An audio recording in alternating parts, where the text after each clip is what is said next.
We are right now in Corral RV Park, which is in Dalhart, Texas. And here is the entrance right here.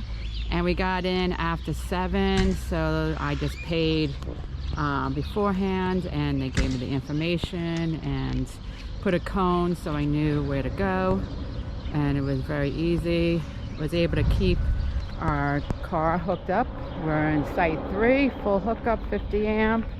It's a nice park, convenient, off the highway. It's not a big park.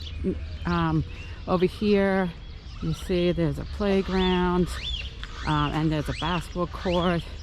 There's laundry right here, and it's really cheap. It's only $1.50 each machine, but unfortunately that I did not have any change and the office was closed.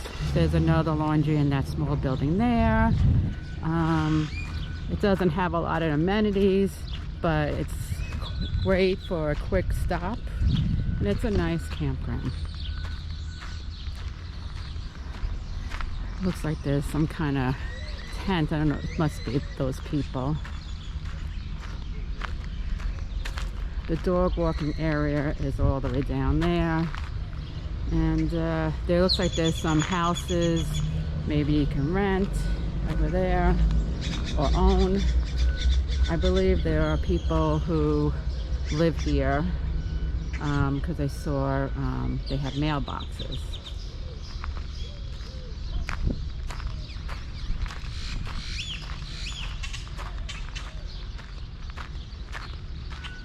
And we're getting ready to go to Alamosa, Colorado is our next stop.